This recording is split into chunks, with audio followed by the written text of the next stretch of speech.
बुजुर्गों ने फरमाया कि जब महफिल में दिल लगने लग जाए तो समझें कि हुजूर की तवज्जो महफिल की तरफ हो गई है। बात हुजूर की हो और बंदा फिर भी अपने ख्यालात में डूबा रहे तो फिर उसे मौलवी में नहीं अपने अंदर कमी तलाश करनी चाहिए। मगर मैं ये देख रहा हूं कि पटना की ज़मीन है, काबिल लोग यहाँ रहते हैं, मेहनती लोग रहते हैं पटना की ज़मीन पे और काबिल लोग यहाँ से तैयार होते हैं। 1:30 बजे आपका बैठे रहना ये आपकी मोहब्बतों का सबूत है। और मैं ये समझता हूँ कि इतनी लंबी बैठक, जहाँ तक मैं समझता हूँ तकरीबन 10 बजे से आप बैठे होंगे, 9:30-10 बजे से आप यहाँ बैठे होंगे। इतनी लंबी बैठक कोई बिरयानी और कोई मुर्गे के लिए तो नहीं लगा सकता ना, कोई जज्बा है जिसने यहाँ बैठा रखा है। फिर ख्याल आता है नहीं हमारी औकात क्या जो हम आते या ये बैठ पाते। सच तो यह है कि महबूब की महफिल को महबूब सजाते हैं, आते हैं वही जिनको सरकार बुलाते हैं। यहाँ कोई अपनी मर्जी से नहीं आया, ना कोई भाई मोहम्मद अली के लिए ना कोई मेरे लिए। हमारी औकात क्या है? हम जैसे कितने आए और आकर के चले जाएंगे, और कितने आए आकर के चले गए, बड़े बड़े आए आकर के चले गए और चले जाएंगे। लेकिन बड़ी प्यारी बात कही थी, कोई गुल बाकी रहेगा ना चमन रह जाएगा, बस रसूलुल्लाह का दीने हसन रह जाएगा। अतलसो कम ख्वाब की पोशाक पर नाजा ना हो, इस तने बेजान पर खाली कफन रह जाएगा। हम सफीरो बाग में हैं, कोई दम के चहचहे, बुलबुलें उड़ जाएंगी, सोना चमन रह जाएगा। आने जाने वाले आते जाते रहेंगे।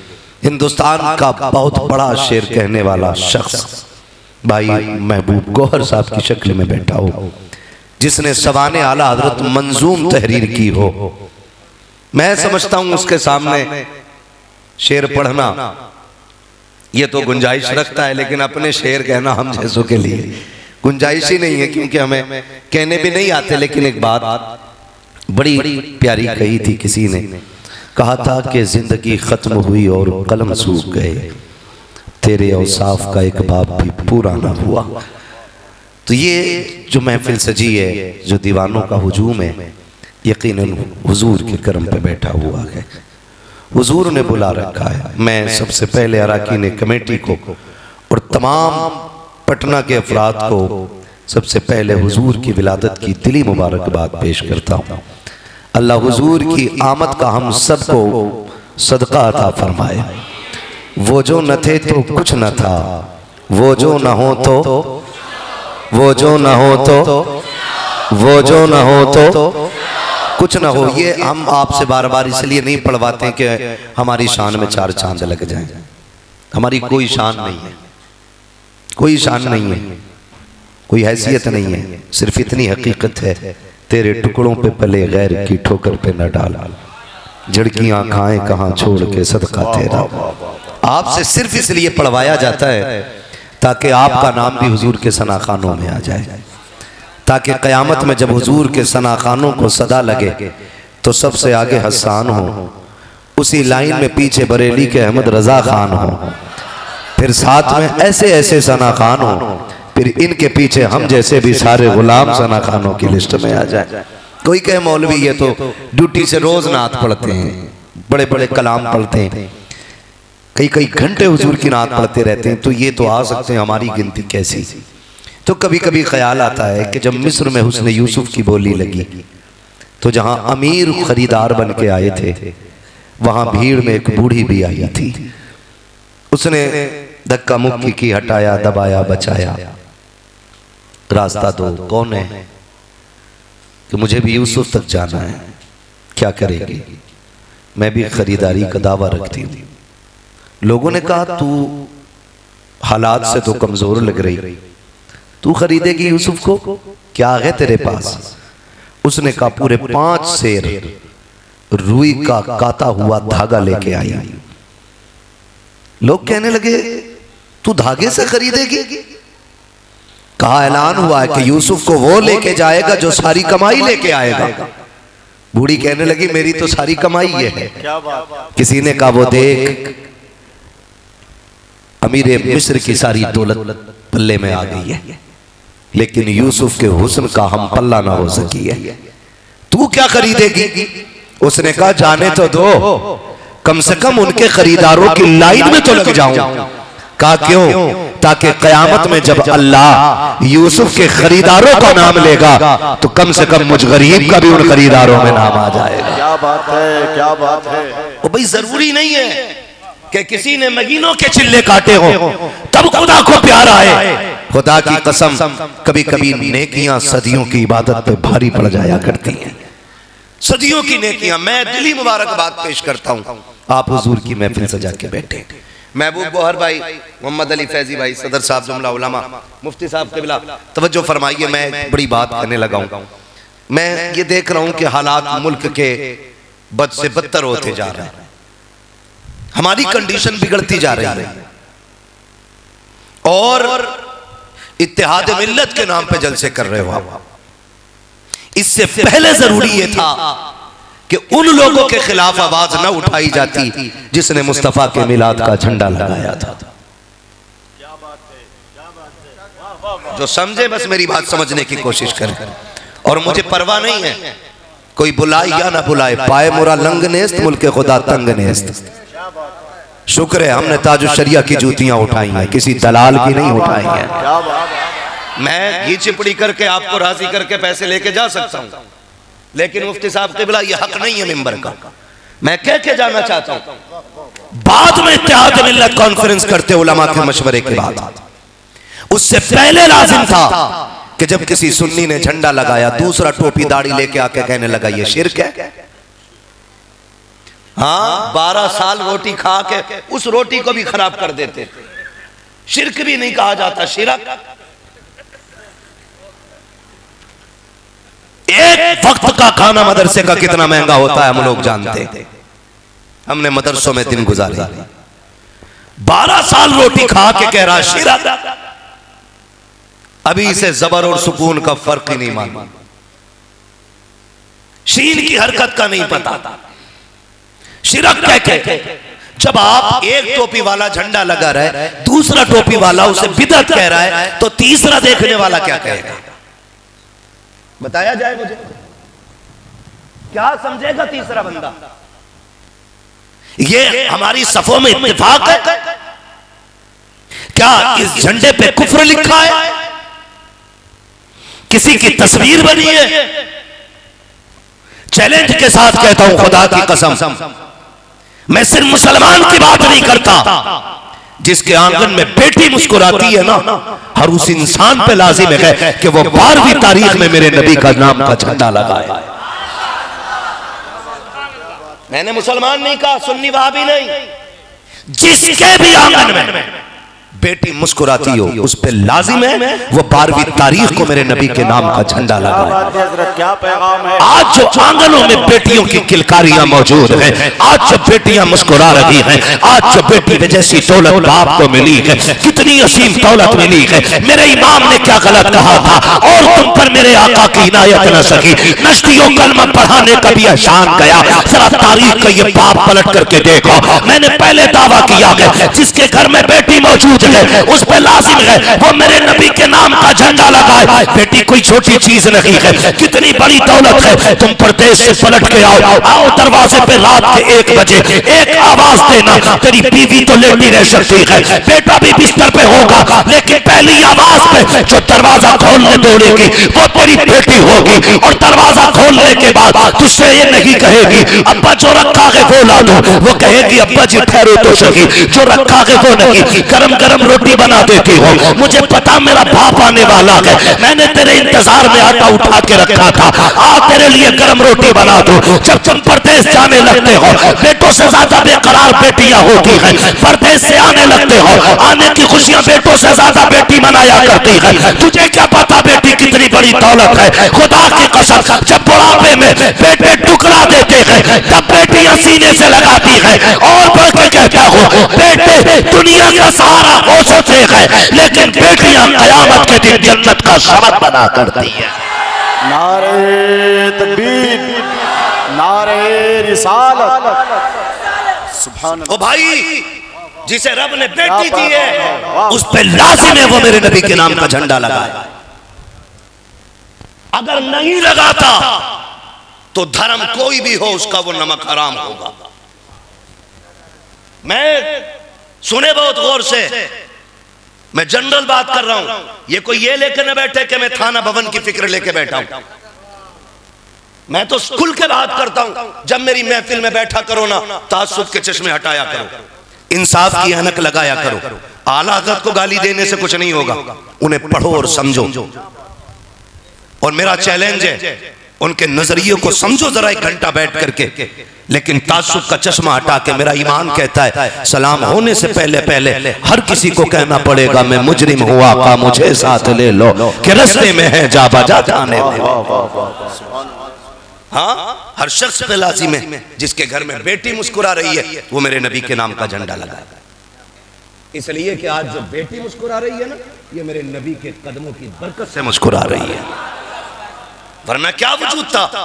जाओ जाके बेटियों को भी बताना, पटना का फैशन कुछ भी हो जाए, तुम्हें किरदार खातून जन्नत वाला लेके बैठना है। हाँ, कभी सर से दुपट्टा सरकने लगे, मेरी बहन से कहना कि मेरी बेटी तेरा ख्याल दुनिया की रस्म और रिवाज और फैशन पे जाए या ना जाए, दुपट्टा सरकने से पहले एक बार मेरे नबी की चौखट तक तेरा ख्याल जाना चाहिए। औकात क्या थी, क्या औकात थी बेटियों की?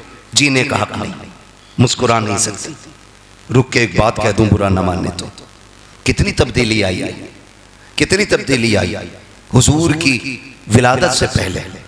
विलादत से पहले मेरे नबी की, समझ रहे ना, तखलीक से नहीं, विलादत से पहले बेटियां पैदा होते ही मार दी जाती थी। मारी आज भी जा रही हैं बेटियां, लेकिन वक्त बदला गया है। या तो पैदा होने से पहले मार दी जाती हैं और या फिर निकाह के बाद मारी जाती हैं। क्या ये हालात नहीं है हमारे बीच? मुफ्ती साहब के बिला बैठे हुए, जाओ जाकर के दारुल इफ्ता के फतवे चेक करो। 80% से ज्यादा तलाक के मसले आते हैं, बाकी 20% में सारी जरूरतों वाले। ये कंडीशन हमारी कौम की हो गई है। और ऐसे ही बेटी लेने वाले और ऐसे ही बेटी देने वाले। क्यों आज बेटियां बोझ बन गई? मैं आपको बताऊं, जिस बाप के माथे पे पसीना तक नहीं आता था ना कत्ल करते टाइम, आज वो कमर झुक गई है, फिर भी पटना के बाजार में मंडी में खड़ा है। उससे पूछो तेरी उम्र तो आराम की थी, क्यों मंडी में आ गया? मुस्कुरा के कहता बेटी जवान है, हाथ पीले करने हैं, इसलिए बाजार में आके खड़ा हो गया ताकि 4 पैसे कमा सकूं। चाचा क्या फिक्र करनी बेटी की? वो भी कहेगा मेरे नबी ने फरमाया जिसने पाल पोस के बेटी जवान की इज्जत से रुखसत कर दी, उसकी जन्नत की जमानत मोहम्मद ले रहा है। खुदा की कसम, ये मेरे नबी का एक पैगाम जारी हुआ तो जो बेटियों को बोझ समझ रहे थे वो बेटियों को रहमत समझने लग गए, वो बेटियों को रहमत समझने लग गए। इस बात का झगड़ा लिए बैठा है, नहीं नहीं झंडा नहीं लगना चाहिए। क्यों? का इसमें 2 झंडे मिला के किसी बेटी का दुपट्टा हो जाता, बस इसलिए सिर्फ दुपट्टा हो जाएगा इसका। मुझे एक बात बताओ, दिल पे हाथ रख के, हर मजहब का झंडा है कि नहीं? बोले जोर से, है कि नहीं? हर धर्म का झंडा है कि नहीं? उनका अपना एक एक दिन है कि नहीं? बोलो, है। जब हर धर्म का एक दिन है तो फिर मुसलमानों का भी एक दिन है कि नहीं? हमारा भी झंडा है कि नहीं? फिर या तो ये कह के तो मुसलमान नहीं है, या फिर झंडा लगा। इसलिए कि इस्लाम के झंडे को मुस्तफा का झंडा कहा जाता है और इसका दिन 12 रबीउन नूर है। वो अब तो इंजीनियर दीन बांट रहे हैं, इंजीनियर। अब ये बताओ, ऑटो चलाने वाला अगर हवाई जहाज चलाएगा, कितने लोग उम्रे पे पहुंचोगे? शिकले बिगड़ जाएंगे, शिकल वहीं रनवे पे ही ऐसा ले जाके पटकेगा, कोई बचाने वाला नहीं। नहीं नहीं, मैं कहता हूं कि 9 को पैदा हुए थे, चल मरदूद तू 9 को जुलूस निकाल ले भाई। जमहूर उलमा का इसी रिवायत पे इत्तेफाक है हुजूर 12 को आए, लेकिन तू कहता नहीं 9 को आए। चल तू 9 को निकाल, हम 12 को जुलूस निकाल लेते। निकालना, लेकिन मसला जुलूस से नहीं, मसला हुजूर से नहीं, क्योंकि बैत तो इन्होंने इब्लीस की कर रखी है। सच्चाई तो यह है सिवाय इब्लीस के जहां में सभी तो खुशियां, सभी तो खुशियां, सभी तो खुशियां बना रहे। दुपट्टा हो जाता, इसलिए ये सुन्नी लोग फजूल खर्ची करते।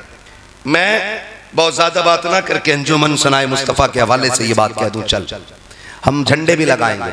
तेरे मोहल्ले में जितनी गरीब बेटी हैं ऐसी हों जिन पे दुपट्टे ना हो, तेरी औकात नहीं उन्हें दुपट्टा देने की, लिस्ट बना के ला के हमारे सदर साहब के हवाले कर। अगली बार भी आने तक देखना, खुदा की कसम झंडे भी इससे ज्यादा लगेंगे, दुपट्टे भी इससे ज्यादा बांट डालेंगे। क्या बात है हजरत, क्या बात। दुपट्टे भी बांटे जाएंगे, झंडे भी लगाए जाएंगे, हम खत्म कर देते सारी बात। वो नहीं जी, वो शिरक मर गया क्या? किसने मिलाद किया? सहाबा ने किया। बहुत नीचे खड़ा भाई अभी तू, और ऊपर चल। ला कुरान रख, इन उलमा के सर पे पूछ, सहाबा के अलावा और किसने हुजूर का मिलाद किया? ये सारे उलमा, मुफ्ती साहब क़िबला, ये सारे जिम्मेदारान कहेंगे ओ जरा सीधे बैठ। आदम से लेके ईसा तक कोई नबी ऐसा नहीं जिसने मेरे नबी के आने का तज़किरा ना किया। सभी ने किया, और यही मिलाद है। मिलाद में गाली नहीं दी जाती, मिलाद में ये कहा जाता वो आ गए हैं। पहले वाले ये कहते थे वो आएंगे, हम कहते हैं वो आ गए। अगर आदम का ये कहना जायज के वो आएंगे, तो हमारा भी ये कहना जायज है कि वो आ गए हैं। सीधी सी बात। जब नबी मिलाद कर सकते हैं तो फिर उम्मती नहीं कर सकते। अच्छा अभी गौर भाई जुलूस निकाला, जुलूस हमने देखा, रे बासी कड़ी में उबाल जुलूस, गौर से देखा तो काली पट्टियां बंधी हुई थी। हाँ काली पट्टियां, यूपी में जुलूस निकाला खड़ूसों ने। अबे ना निकालता। पूछा गया कि आपने ये काली पट्टी के क्या आज हुजूर की बिना वफात का दिन है, अपने अब्बा की बरसी पे जुलूस निकालता। पहली बात चल, हम कहते हैं यौम वफात भी फर्ज कर लिया है, क्यों पट्टी बांध रहा है? वो हमें गम है हुजूर के विसाल का। मैंने कहा हुजूर का ये फरमान, हयाती खैरुल लकुम व ममाती खैरुल लकुम, मेरा आना भी तुम्हारे लिए बेहतर, मेरा जाना भी तुम्हारे लिए बेहतर हो। एक बात। दूसरी बात, गम किस बात का? जी हुजूर चले गए। तो मैंने कहा काश तो बरेलवी होता तो ये कहता ही नहीं हुजूर चले गए। क्यों? मेरे इमाम ने जो शेर कहा, वो जो मेरे इमाम ने शेर कहा, वो जो न थे, जोर से, वो जो न थे, वो जो न हो, जान है वो जहां निकली, और जान है तो जान है। इस शेर से समझने की कोशिश कर। हुजूर जाने के लिए नहीं आए, हुजूर रहने के लिए आए, और हुजूर आज भी हमारे बीच है। ये हमारा अकीदा। मेरा इमाम कहता है तू जिंदा है वल्लाह। समझ पा रहे ना मेरी बात? अगर कोई काबिल बंदा बैठा हो, मैं अभी काबिलियत का नशा उतारूंगा 2 मिनट में। अभी मैं एक इल्जामी बात कर रहा हूं, समझे जरा। तू जिंदा है वल्लाह, मेरे चश्मे आलम से छुप जाने वाले, ये नजरिया हम बरेली वालों का। अब सुने, पहली उम्मतें देखे। मेरे दोस्त, मेरे भाई मुफ्ती साहब क़िबला बैठे, महबूब गौहर साहब मेरे बड़े भाई, ये तमाम तरह हमारे सर के ताज उलमा बैठे हुए हैं। जनाब शाकिर नूरी साहब ऐसी नात पढ़ते थे, दिल में सीधी उतर रही थी। समझ रहे ना मेरी बात? अल्लाह आपको सलामत रखे। बहुत गौर से मेरी बात सुनिए। भाई तौफीक साहब बनारस से आए, ये भी तशरीफ फरमा है। आप बहुत तवज्जो से सुनिए। पहली उम्मतें आई, अगर उन्होंने गुनाह किया, तवज्जो कीजिए एक एक बात पे मेरी तरफ, अगर उन्होंने गुनाह किया या तो दरवाजे पे लिख दिया जाता था कि इसने ये गुनाह किया है, या उसके माथे पे निशानी बना दी जाती थी ये पाप करके आया है। अगर नाफरमानी की या तो जमीन फाड़ दी जाती थी, धसा दिए गए, या सूरतें बिगाड़ के बंदर बना दिया गया, या खिंजीर बना दिए गए। क्योंकि इस जमीन पर रह के अल्लाह का खा के नाफरमानी गवारा नहीं। लेकिन जब आमीना का लाल आया, मेरा नबी आया, सुभान अल्लाह, हमें और रब ने उनकी उम्मत में बनाया। ओ भाई, खाली छोटा पजामा पहनने से जन्नती बंदा नहीं होगा। जब तक अक्ल को पूरे कपड़े न पहनाए जाएंगे उस वक्त तक जन्नत मैसर नहीं होगी। सीधी सी बात, बहुत गौर से सुनिएगा। हुजूर आए, हमें हुजूर की उम्मत में होने का शरफ मिला। हमने कोई दुआ नहीं मांगी, हम रोए नहीं, हमने इल्तिजा नहीं की। हम तो पैदा हो गए बरेली वाले के घर के अंदर। एक बरेलवी बाप की गोद में हमने आंखें खोली, उसका आंगन देखा, उसने कान में अजान पढ़ के कहा मुबारक हो, हुजूर की उम्मत में पैदा हो गए हो। मैं समझता हूं इससे बड़ा एजाज ही कोई नहीं। अपने महबूब की उम्मत में बनाया मुझको, शुक्र किस तरह करूं मालिको मौला तेरा। दिला बस खौफ से पत्ता सा उड़ा जाता है, पल्ला हल्का सही भारी है भरोसा तेरा। हुजूर की उम्मत में पैदा हो गए। फिर अब बताओ कौन सा गुनाह हमारे बीच नहीं है? झूठ, चोरी, दगा, अय्यारी, मक्कारी, अय्याशी, बेगैरती, बेहयाई, एक गुनाह ऐसा बता दो जो आज इस उम्मत में मौजूद नहीं। बोलो है क्या? डर क्यों रहे हो? पर्दन बताएं किसका क्या गुनाह है कि नहीं हमारे बीच सारे गुनाह? बोले है कि नहीं हमारे बीच सारे गुनाह? होना तो ये चाहिए था कि जमीन फट जाती, सूरतें बिगाड़ी जाती, हमारे ऊपर पत्थर बरसा दिए जाते। जब पहली उम्मत हो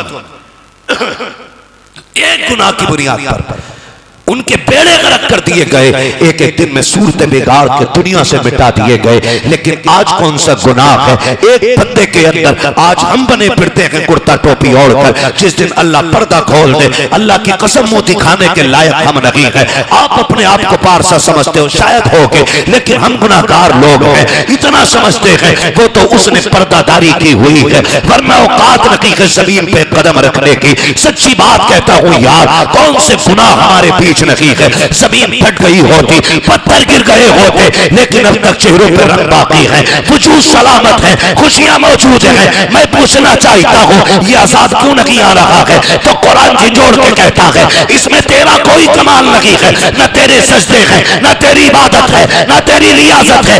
ये कमाल तो रब के महबूब का है। रब ने वादा किया है मा कान अल्लाहु लियुअज़्ज़िबहुम व अंत फ़ीहिम रसूला। महबूब जब तक आप इनके बीच में रहेंगे इनको अज़ाब नहीं दिया जाएगा। इससे पता चलता है ये जो अज़ाब नहीं आ रहा है ये तेरी मेरी वजह से नहीं, मदीने वाले मुस्तफा की वजह से नहीं आ रहा। नारे तकबीर, नारे रिसालत। हजरत अल्लामा मुफ्ती हम्माद रजा साहब मुरादाबादी जश्न ईद मिलादुन नबी मसलके आला हजरत। तवज्जो है सारे लोगों की? हुजूर ना होते ना हमारे बीच खटिया खड़ी कर दी गई होती, अब तक कोई बचाने वाला नहीं होता। और तुम पर मेरे आका की इनायत न सगी, नजदियों कलमा पढ़ाने का भी एहसान गया। ओ भाई, झंडा सबको लगाना था लेकिन नहीं लगाया। जुलूस भी निकाला तो मातम, गम। हुजूर आए, कायनात मुस्कुराई। वो खुदा की कसम दिल दुखते हैं कई बातों से, कई बातों से। खाली स्टेज पे बैठ के उम्मत को इकट्ठा करने से काम नहीं चलेगा, नजरिए भी संवारने पड़ेंगे, अकीदे की भी इस्लाह करनी पड़ेगी। अकीदे की भी इस्लाह करें। क्या मसला है? हमारी जमीन का झगड़ा नहीं किसी से, मैंड का नहीं है, ना हमने किसी का छीना ना हमसे किसी ने छीना। हम अपने हिस्से का खाते हो, तुम अपने हिस्से का खाते हो, लेकिन फर्क इतना है, फर्क इतना है, फर्क इतना है। नबी को वैसे मानो ना जैसे मानने का हुक्म दिया गया है। उनसे प्यार होता तो उनका झंडा बुरा लगता?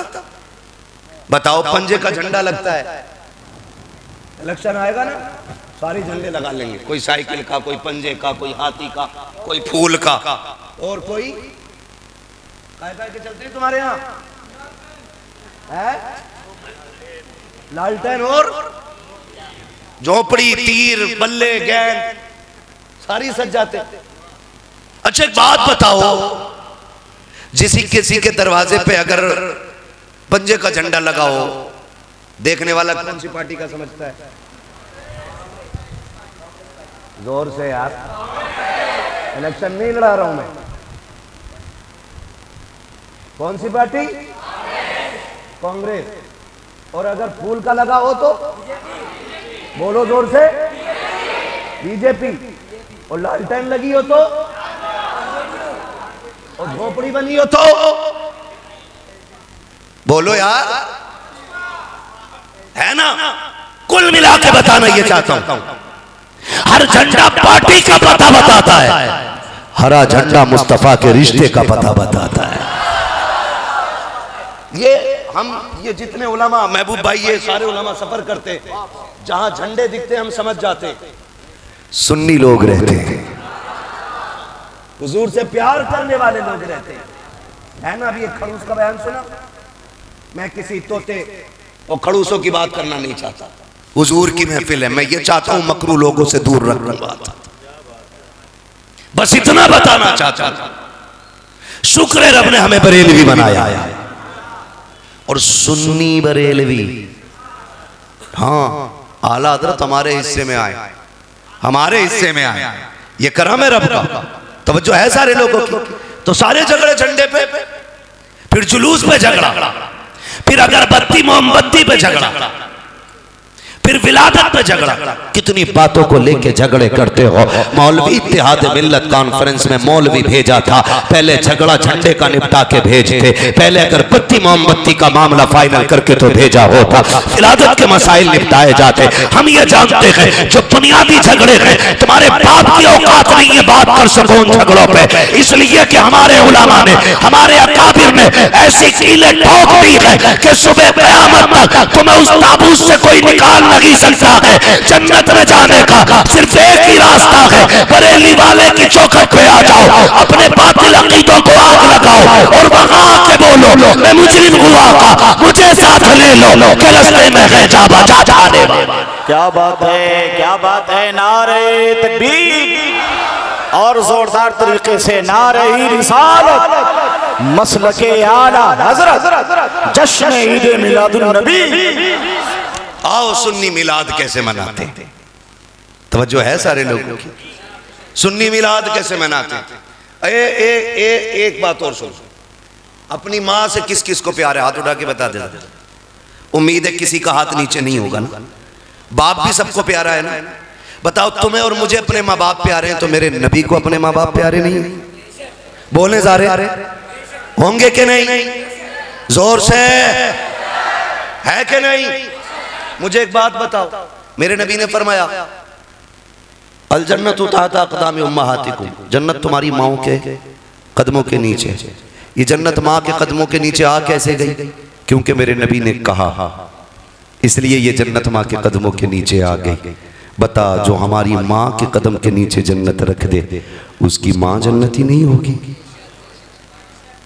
हैं भाई, मदीने शरीफ जाते हैं, अल्लाह करे सारे हुजूर के रोजे पे हाजिर, और आपके सदक़े में अल्लाह हमारी भी हाजिरी लगाए, कभी हम भी जाएं। मगर एक बात कहूं मैं जहां तक समझता हूं, जब हुजूर के रोजे पे लोग जाते हैं, हुजूर के रोजे पे, तो बताने वालों ने बताया, वो एक बात हम तो कहते हैं आने वालों ये तो बताओ शहर मदीना कैसा है ना। तो जब लोग तज़किरे करते कि जब पहुंच रहे थे, जहां से मीनार नजर आए वहां से दिल की धड़कनें बढ़ गई थी। मेरे हुजूर की ज़ात ये है, जिस मज़ार में लेटे हैं वो मज़ार नहीं, वो हुजरा नहीं, उसका गुंबद नहीं, उसके मीनार का जो कलश है, जब वो दिखता है तो दिल की धड़कनें बढ़ जाया करती हैं। मैं सोचता हूँ आमीना तेरे मुकद्दर पे कुर्बान जाए, तूने उस लाल को सीने से लगा के कभी जुल्फों को संवारा होगा।